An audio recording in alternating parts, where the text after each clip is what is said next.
Bon, bien le bonjour. Fait que un petit résumé de la logique combinatoire avec le problème que vous aviez dans votre pad, le problème numéro 10, donc le réservoir.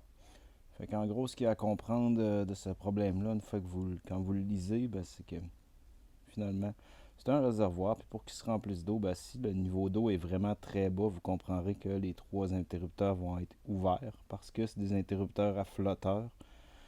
Ce qui fait que plus que ça va se remplir d'eau, à un moment donné, ben, le flotteur là, va faire fermer l'interrupteur du bas pour signaler que finalement le niveau du réservoir il est au niveau bas.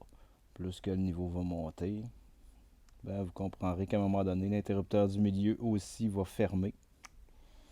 Donc, quand l'interrupteur du milieu est fermé, ben, automatiquement, celui-là aussi du bas, il est fermé. C'est logique, vous allez me dire. Et ça va continuer à monter, ce niveau d'eau-là. Et à un moment donné, les trois interrupteurs vont être fermés.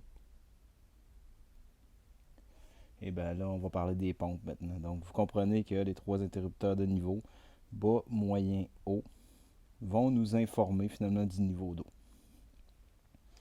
Ce qu'on vous dit là-dessus, ben, les deux pompes fonctionnent en même temps si le niveau du réservoir se situe entre le vide et la moitié. Donc, quand le réservoir est vide, l'interrupteur du bas automatiquement est à 0, lui du milieu est à 0 et lui du haut est à 0. Fait que si j'ai 0, 0, 0, les deux pompes doivent fonctionner. Lorsque l'eau une seule pompe, en fait, jusqu'à la moitié, donc le niveau d'eau va se monter, les deux pompes fonctionnent toujours, et là, quand le bas et le milieu sont égaux à 1, il faut que j'arrête une des deux pompes. Après ça, ben, il y a une seule pompe qui va fonctionner. Si le réservoir se situe entre le milieu et plein, donc rendu à ce niveau-là, il y a une seule pompe qui fonctionne, on va dire que nous autres, c'est la P1. La P1, il faut continuer à fonctionner jusqu'à ce que finalement le réservoir soit plein, soit que l'interrupteur du haut soit égal à 1. Donc dans ce cas-là, l'interrupteur du bas, du milieu et du haut sont tous les trois égales à 1. On va donc arrêter les deux pompes.